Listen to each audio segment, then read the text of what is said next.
Hey guys, YouTuber 100 here.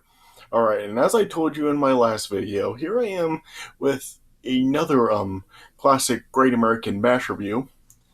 And yeah, for this one, this is going to be a review for the Great American Bash 2004. So, as I'm sure just about all you know, this was the year that the WWE actually did bring back the Great American Bash event ever since like they had bought out WCW. So yeah, this was the first Great American Bash show in like 4 years up to that point.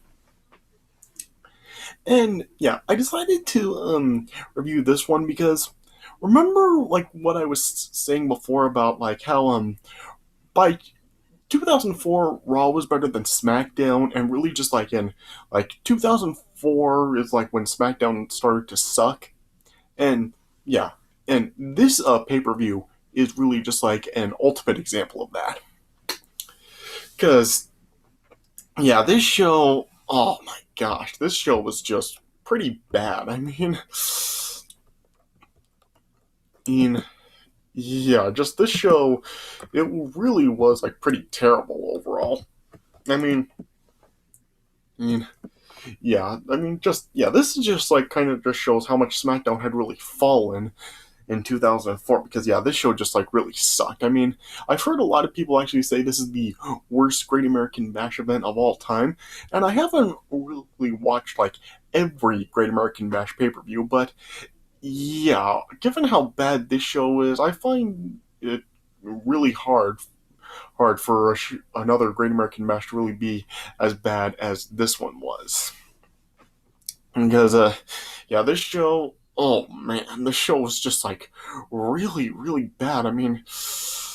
You did have like a couple of good matches on the show, but everything else, like, it was just like so freaking bad, and I just really don't know what went wrong with it.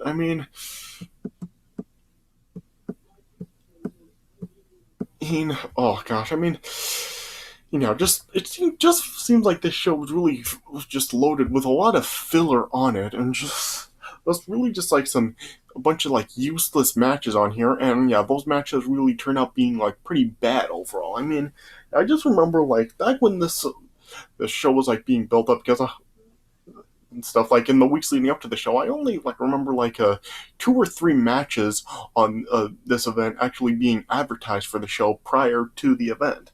So yeah, and this show has about like uh there's about like 8 matches on the show, and I only remember like a few matches being advertised for the event. So yeah, it just felt like the show really was just loaded with like a bunch of filler on it, and yeah, and the show just like a lot of those filler matches just like really did suck. So yeah, like I said, I really don't really know like what really went wrong with it. Given like for like the main matches on the show, given like the talents that you had involved, like this probably actually had potential to probably be like a pretty decent show, but no, it wasn't. Yeah, of course, like the show was like really known for like 2 things, like which is like kind of like the outcome of the final 2 matches. Yeah, but everything. Yeah, but even then, like it's not necessarily like known for good reason. Yeah, so just I just really don't know what to say.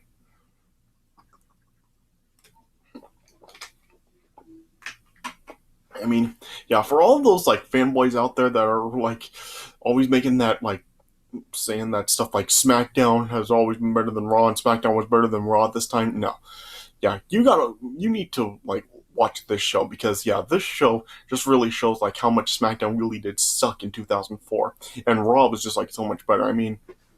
Yeah, you remember that I have already like reviewed Backlash 2004, which was a Raw pay per view, and yeah, that was actually a pretty great show. And yeah, even like the rest of like the Raw pay per views in 2004 were pretty good overall.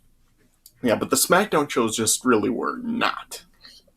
Yeah, because you had No Way Out, which I guess is considered a pretty good pay per view that year. But yeah, the other ones like Judgment Day really was not very good. This one just sucked, and No Mercy he also like really was not very good, and even Armageddon that year was pretty forgettable as well. So just these pay-per-views just really do just show like how much SmackDown had really fallen since 2003. I mean, yeah, like SmackDown in like 2003, they were just like SmackDown was just so awesome, and then yeah, once you like come into 2004, like of course like this like after like Brock Lesnar had left the company, and even like during this time Kurt Angle was also injured. Yeah, this was like during the time where Kurt Angle was the general manager of SmackDown, and yeah, this was also like during the time when they had that angle where Kurt Angle was like handicapped. Remember like in 2004 that year after like he was chokeslammed off of like a balcony by Big Show, like he was just like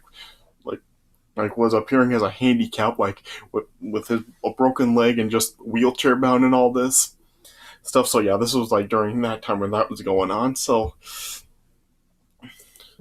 also yeah, just like with aspects like that, just yeah, it just kind of just like is showing like how much SmackDown had really fallen at the time.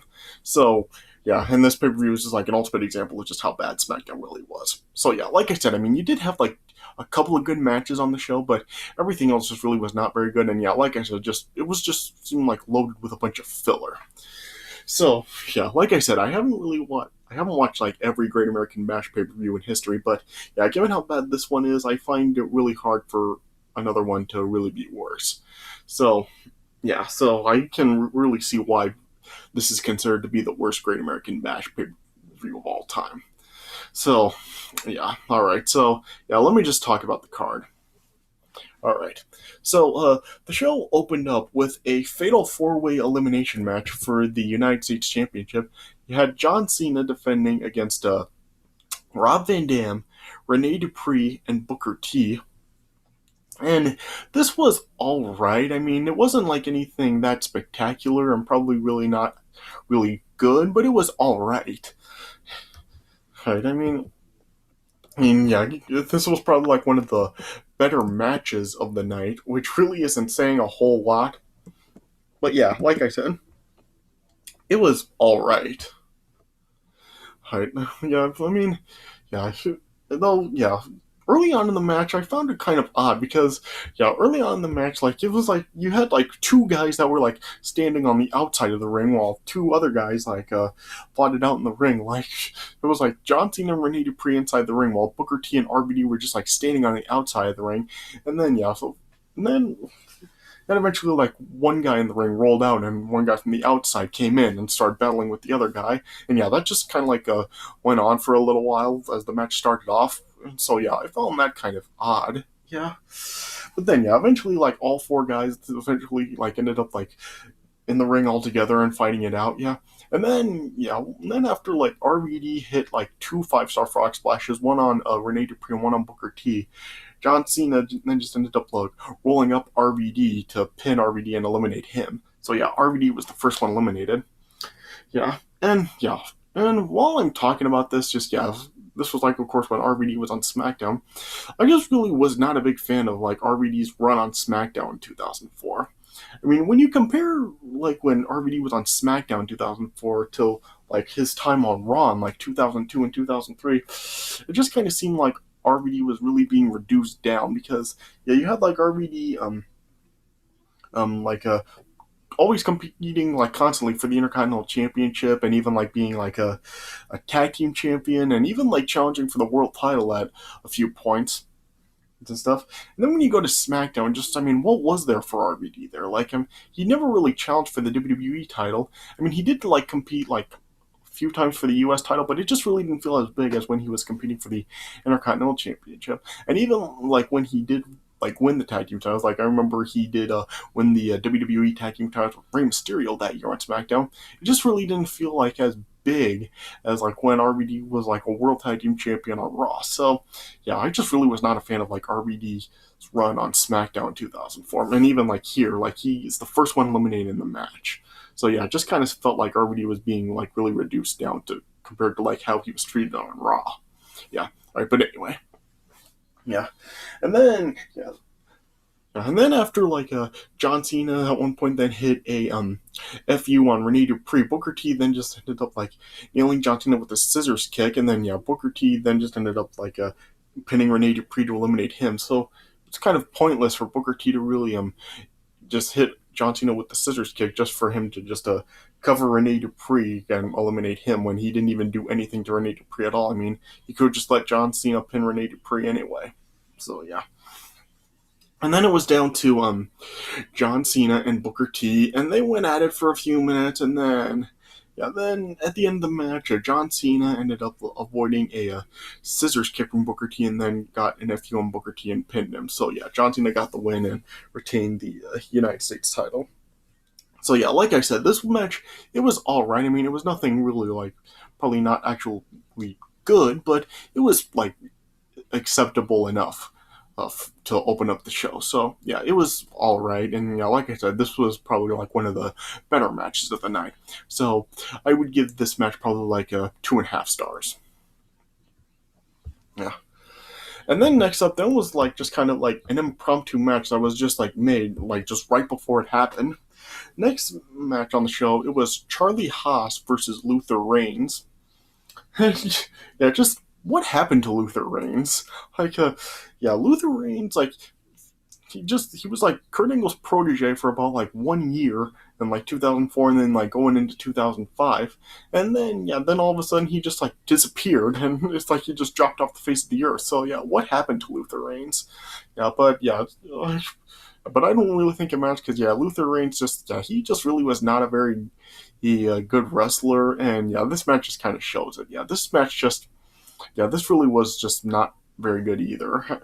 Well, yeah, this really just like wasn't very good. I mean, it was basically just like Luther Reigns beating up Charlie Haas for the whole match, and then yeah, Charlie Haas did get like a little bit of offense in, but yeah, it was mostly just like with Luther Reigns beating Charlie Haas's ass for pretty much the entire match. Yeah, and yeah, you did actually have like a few matches like this on the show. This is kind of like what I was talking about with the filler, because yeah, you had like a couple more matches that were kind of like in the same style as this one was, where you did have like 3 young newcomers to the WWE. He like facing off against like kind of like mid card veterans. Yeah, you did have like few matches like this, and yeah, none of them were really that good. Yeah, and yeah, like I said, this just really wasn't good. It was just like Luther Reigns beating down Charlie Haas for basically the entire match. Yeah, the match lasted only about like 7 minutes. Yeah, and then yeah, in the end, like Luther Reigns then just ended up like hitting a neck breaker on Charlie Haas and pinning him. So yeah, Luther Reigns got the win. So yeah, like I said, this just really wasn't very good. So I would probably give this probably like, I don't know, a star and a half. Yeah. Yeah. But then next up, then we actually do get a good match. Next up, then we had the Cruiserweight Championship on the line. Rey Mysterio defending against Chavo Guerrero. Yeah, and yeah, this was a really good match. I mean, I'd say this was definitely the match of the night. I mean, yeah, Rey Mysterio and Chavo Guerrero really did have some good chemistry. I mean, I know a lot of people really do like talk about like the Rey Mysterio Eddie Guerrero rivalry because yeah, they had some really good matches and they worked well together. But yeah, Rey and Chavo worked really well together as well. Like, I really don't really hear people really talking about the matchup between Rey Mysterio and Chavo. I mean, they have had some like really good matches. I mean, I remember the match they had at No Way Out that year. It was like really really good. And yeah, I remember, and of course, like they face each other at like SummerSlam a couple of times. They faced each other at like SummerSlam 2006 and SummerSlam 2007, and those matches were pretty good. Yeah, and this match was in there too. Like this was another pretty good match. I mean, yeah, it was a really really good back and forth match between the two of them. Yeah, Chavo was targeting Rey Mysterio's knee in the match. Yeah, at one point Rey Mysterio like tried to go for like a West Coast pop on Chavo, and then yeah, Chavo was able to counter it, and then just got Rey into like a half Boston Crab. Yeah, yeah, and yeah, Chavo was then just like applying like other types of submission holds to Rey Mysterio. Like at one point, like he like hooked Rey Mysterio's legs over the ring post. Yeah, and then he also like got an Argentine leg lock on Rey Mysterio as well. So yeah, Chavo just really was like targeting Rey Mysterio's knee throughout the match. Yeah, and then throughout the match, Rey Mysterio then was like just battling back at Chavo. Yeah, you did have like a lot of like high flying maneuvers in this match. Like at one point, Rey Mysterio was like on the turnbuckle, Chavo then just like bounced off the ropes and kicked Mysterio off, and yeah, Rey Mysterio then just like fell down to the floor. Yeah, and you just had like some other high flying moves like that throughout the match. And yeah, like I said, Chavo was just like targeting Rey Mysterio's knee in the match, and yeah, they like were battling around the outside of the ring and stuff. Yeah, and it was just like a really, really good back and forth match between the two of them. Like they really did have some good chemistry together, and Rey and Chavo really do work well together. I mean, like I said, I mean they just. I really feel that these two really do deserve more recognition for their matches with each other because, yeah, just like Eddie, I mean, Ray worked really well with Chavo as well. Yeah, and then then Rey Mysterio ended up getting the win after he like got a sunset flip on Chavo and pinned him. So yeah, Rey Mysterio got the win and retained the Cruiserweight Championship.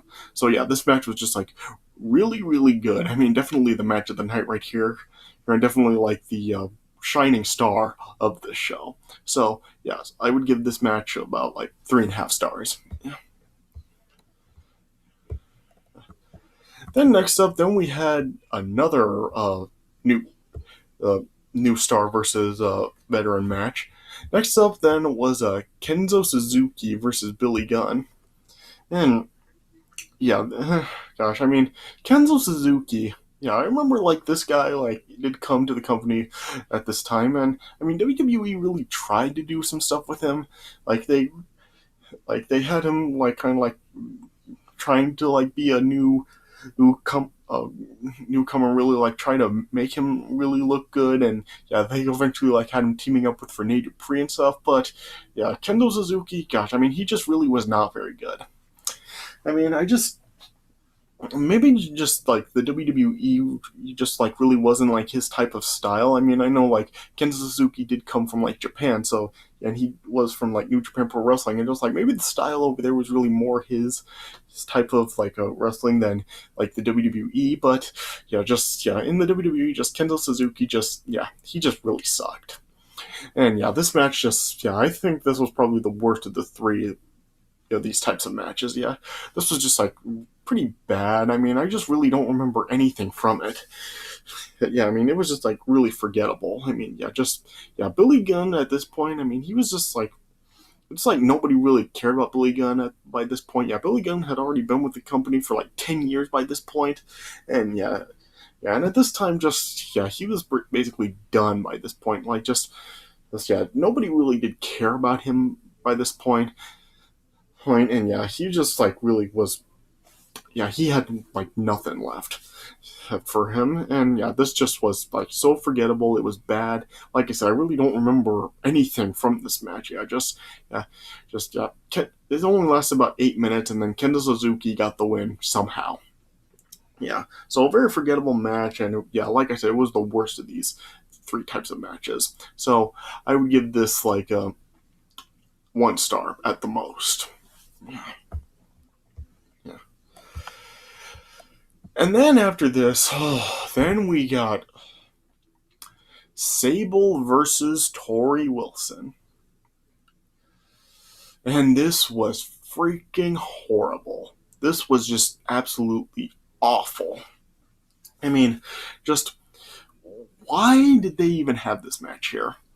I mean, wasn't there enough between these two the previous year? I mean, yeah, I mean, of course, like at Judgment Day 2003, you had like the bikini contest between them, yeah, and yeah, that was great. I mean, just yeah, the two of them looking sexy in their bikinis. I mean, what more could you ask for? And but yeah, given these two like a straight up match here a year later, just like restarting this feud, this was awful, awful, awful. I mean, yeah, why were they even like yeah, wrestling here? And yeah, I mean, they were like trying to say that Sable was upset about Torrie Wilson being the spokesgirl for this show. I mean, that's what you're going with, really? Gosh. And yeah, this match was just awful. I mean, just sloppy, you, uh, you competition between the two of them, and yeah, and And then eventually, then at one point, like it appeared that Sable got hurt after Sable and Torrie's heads clashed, and Sable was like just pretending to be hurt. And then as Torrie let her guard down, then yeah, Sable then just ended up coming after her Torrie Wilson, and then yeah, she like got a schoolgirl on Torrie, and then yeah, it showed that like Sable did get the pin there, but yeah, I don't know if like this was botch or something because yeah, it clearly showed that Torrie's shoulders weren't even down for the count, so I don't know if that was a botch or if, like it was played off as the referee didn't see it. Maybe that was like what they were going. Maybe that was the case. Maybe like that was actually how it was in the storyline. I don't really know, but yeah, this match was just freaking awful. Yeah, like I said, their few the previous year was a moderate success with the bikini contest and stuff, but here it was just, this freaking sucked.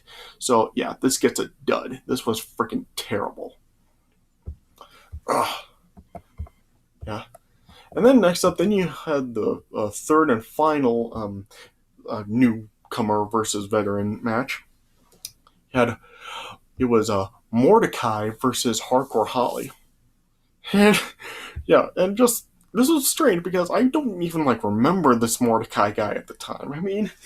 Yeah, and I really did like watch WWE regularly during this time, and I just really have no recollection of this Mordecai guy at all. Yeah, this Mordecai guy, this was the same guy that was actually like Kevin Thorne in ECW in like 2006 and 2007. So yeah, I found that kind of interesting. But yeah, I have no recollection of this Mordecai guy whatsoever.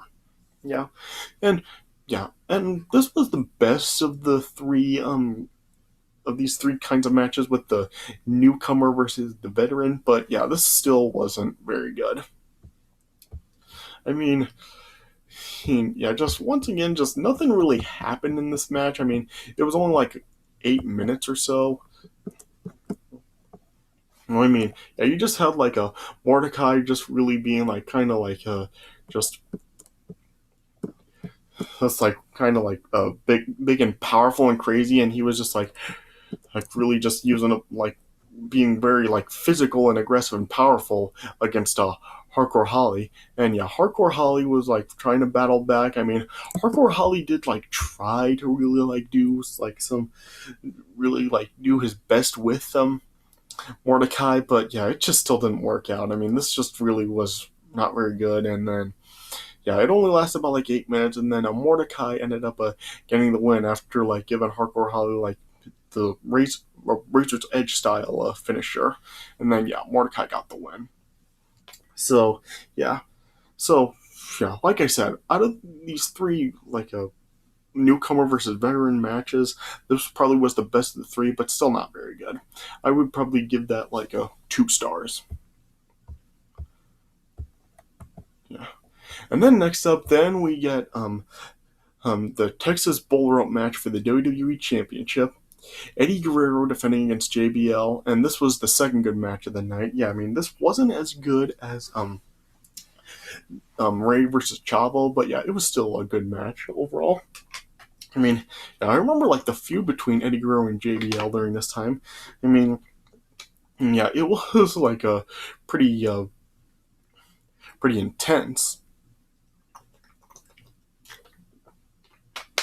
And just like with all the stuff going on between the two of them, like during the time, at this point, it just really seemed like it was like true severe hatred between the two of them because, yeah, you had stuff like JBL like causing Eddie Guerrero's mother to have a heart attack, and yeah, and you had like a Eddie Guerrero like hijacking a JBL's limo and stuff, and of course like they had the match the previous month at Judgment Day and stuff. And so yeah, so you had like all the stuff going on between like Eddie Guerrero and JBL during this time, and yeah, it was just like pretty intense stuff between the two of them. Yeah. And yeah, and this match was pretty good overall. Yeah, I know that like the Texas Bullrope match and just really like these types of matches where like you have like the opponents like tied together and stuff. I know it kind of like does like restrict them in a sense, and it kind of just doesn't really sound like an exciting concept, but yeah, they did turn out having a pretty good match here. I mean, yeah, they did make really good use of like the rope in the match, of course, like you had like the Texas bull rope like attached to both Eddie and JBL's wrists, yeah, and you also like had a cowbell attached to the bull rope, which was also used in the match as a weapon, yeah. Yeah, and yeah, the two of them really did make good usage of the rope in the match. Like they were able to like use it as a weapon between the two of them. Yeah, they could like use it to like pull the other guy away. Yeah, and the match was like of course like no disqualification, but they did have like an exception where like if either guy like intentionally like detached themselves from the bull rope, they would be disqualified. So I found that kind of interesting. Yeah. Yeah, but yeah, this was a pretty good match. I mean, yeah, it was pretty brutal at points. Like the cowbell was like used as a weapon, as I said, and and yeah, and it was used pretty viciously. Like the cowbell, like like could cut them open and stuff. Then yeah, and then at one point, it's like JBL was like trying to like run away from Eddie. While they were like on the outside of the ring, Eddie like pulled on the rope and then just like pulled JBL right into the ring post or something. Yeah, and yeah, they did like have a bit in this match that really did kind of like play off their match at Judgment Day, because in the match at Judgment Day, like JBL ended up like nailing Eddie Guerrero right in the head with a steel chair, and then here Eddie Guerrero returned the favor and nailed JBL right in the head with a steel chair, and then yeah, that busted JBL open pretty badly. Yeah, yeah. Yeah, and then yeah, and of course, like with this Texas bull rope gimmick, like the way to win the match is of course like you have to touch all four corners in succession, and yeah, they did have like lights in all four corners to like signify like they have touched the corners. Like you had like a red light for Eddie Guerrero and green light for JBL. Yeah, and of course like if their like momentum is disrupted and stuff, of like the referee just like waved the lights off and they would just have to start all over. Yeah, there was like a awesome spot in the match where like Eddie Guerrero and JBL were like on top of a turnbuckle, and then yeah, JBL then just like used the bull rope and then just like threw Eddie from the turnbuckle all the way down to the announce table, and by some miracle, the announce table didn't break after that. But then, yeah, JBL then just like powerbombed Eddie Guerrero right through the announce table, and then it broke. So I don't know if like the powerbomb was just like improv because Eddie Guerrero was actually supposed to go through the table and break it when JBL threw him onto it, or what the issue was. But yeah, that was an awesome spot. Yeah, and then of course, like at the end of the match, like you had like a Eddie and JBL like touching the trying to touch the corners of the ring, like and yeah, it got to the point where they both had touched three of the corners, and either one, just one of them had to touch the last one to be declared the winner. And then as JBL was then like approaching the final turnbuckle, then like Eddie Guerrero tried to like stop JBL from doing it. He nailed JBL with the cowbell, and then and it's seemingly appeared that Eddie Guerrero had jumped over JBL and was able to touch the turnbuckle, and win the match and retain the title. But then as Eddie Guerrero was celebrating the victory, Kurt Angle then like came out. Well, and then yeah, Kurt Angle then like showed a replay of the match from a different angle, and then it showed that as Eddie Guerrero tried to jump over JBL had actually fallen back, and his shoulder had actually touched the turnbuckle before Eddie Guerrero did. So yeah, JBL like did end up like touching the turnbuckle first. So then yeah, Kurt Angle reversed the decision, and yeah, JBL was declared the winner, and JBL won the WWE Championship.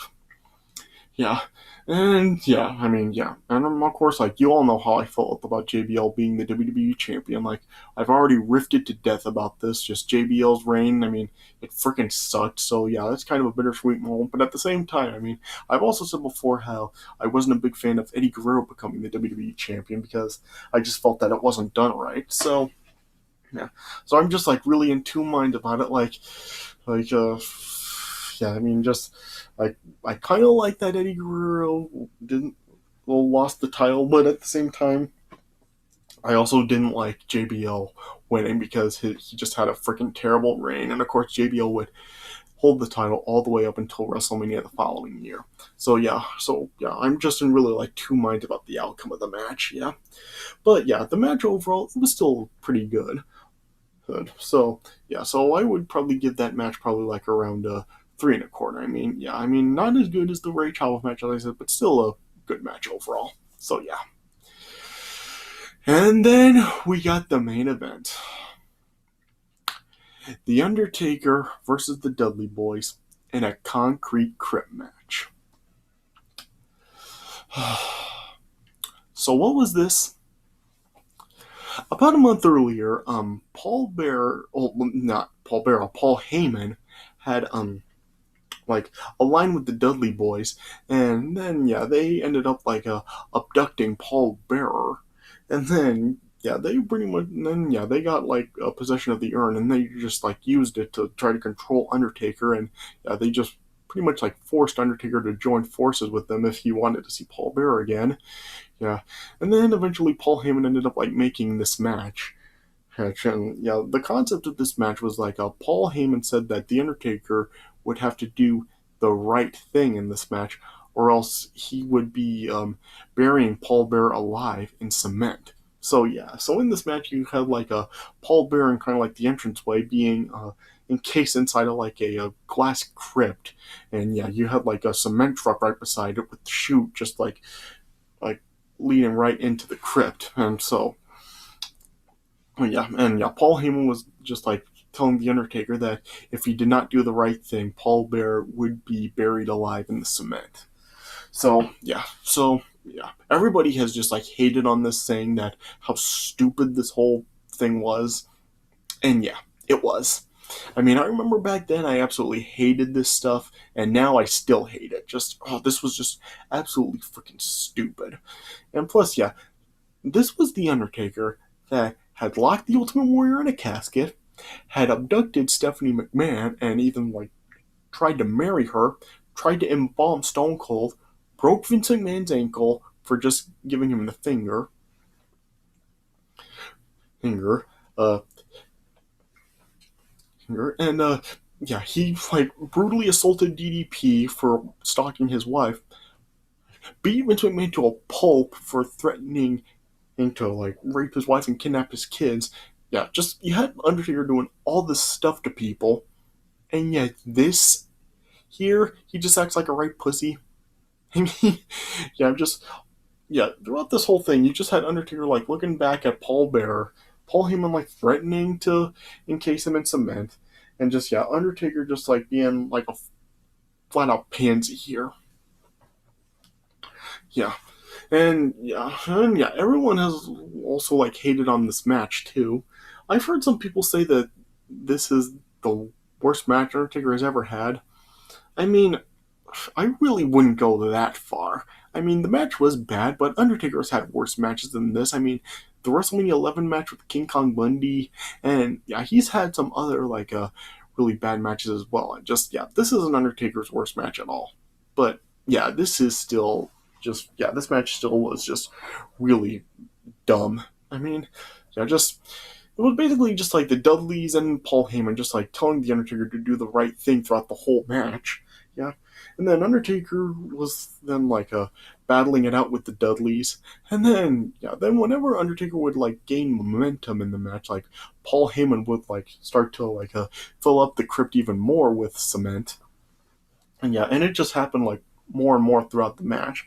Yeah, and then the cement got to the point where it was like up to Paul Bearer's chest. So yeah, and then when it looked like Paul Heyman was really gonna finish it off, Bubba Ray then just like stopped Paul Heyman, just told him to wait till they finish off the Undertaker to finish the job. So Undertaker was just battling it out with the Dudleys. The Dudleys were just kind of like trying to double team Undertaker multiple times in the match, and yeah, it just kind of like went on. I mean, this match went on for like 15 minutes, so I felt that this kind of like went on too long. And plus, yeah, I just really don't understand why they had this be the main event. Yeah. Yeah. But then eventually the Undertaker was able to fight off the Dudley Boyz. He chokeslammed Bubba, and then he gave the tombstone to Devon and got the pin. So yeah, the Undertaker won the match. Yeah, but then afterwards, then yeah, Paul Heyman just said since the Undertaker refused to do the right thing, he'll do the right thing, and then he was heading back to the cement truck. He was gonna finish the job, but then yeah, then suddenly a lightning bolt then just ended up striking the cement truck, and then yeah, that just ended up like freaking Paul Heyman out, and then yeah, he just ended up bailing. Yeah, and then Undertaker then just like walked up to the crypt Paul Bearer was encased in, and then yeah, he then like took the knee and bowed to Paul Bearer, but there. So then yeah, this made you look like Undertaker had won the match. He stopped Paul Heyman and the Dudley Boys. I mean, it looked like Undertaker was gonna like free Paul Bearer, and yeah, they would be reunited, right? No. What happens? Undertaker then just gets on the mic, and then he just says to Paul Bearer that he has no other choice. And then he told Paul Bearer, rest in peace. And then Undertaker then finished it off, and then yeah, he finished encasing Paul Bearer in the cement. So, what was even the point of this? Like you had this whole thing going on, and then Undertaker winning this match and like defeating Paul Heyman and the Dudley Boys, stopping them, and yet he just gets rid of Paul Bearer anyway. He just finishes it off. So yeah, so that was just dumb. I don't even understand why they did that. And of course, Paul Bearer would not appear in the WWE again after this until 2010. So yeah, so this just kind of made Paul Bearer returning with The Undertaker at WrestleMania that year seem kind of pointless because this was only a couple months after, so Paul Bearer didn't even last that long with The Undertaker. So I mean, I don't know if like Paul Bearer just like had to leave the company due to medical reasons or what the deal was, but couldn't they have done this in a different way instead of like this dumbass storyline? So yeah, so yeah, so like I said, I don't really agree with people saying that this is Undertaker's worst match ever, but yeah, this match was still pretty dumb. Yeah, it was bad and the storyline was dumb, so I would probably give it like 1 star. Yeah. So overall, the show, I would probably give this probably like around a I don't know. I guess probably around like a 4 out of 10 at the most. I mean, you'll see my final rating for the show down in the description, but yeah, I don't give it any more than a 4 out of 10. I mean, you did have like a couple good matches on the show with the Cruiserweight title match and the WWE title match, but yeah, like I said, just it seemed like there was just too much filler on the show and yeah, the three newcomers versus like veteran matches, just yeah, none of them were that good, and yeah, the main event was just like really stupid as well. So yeah, so like I said, this is just like a pure example of just like how bad SmackDown really was that year. So yeah, all you SmackDown fanboys saying SmackDown was better than Raw at this time, this show just shows that it wasn't.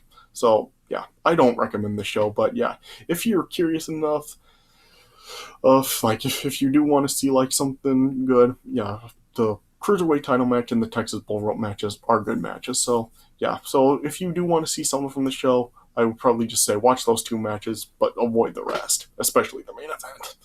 So yeah, all right. So I guess that's all I can really say about it. So yeah, so I guess this does it for my review of the Great American Bash 2004.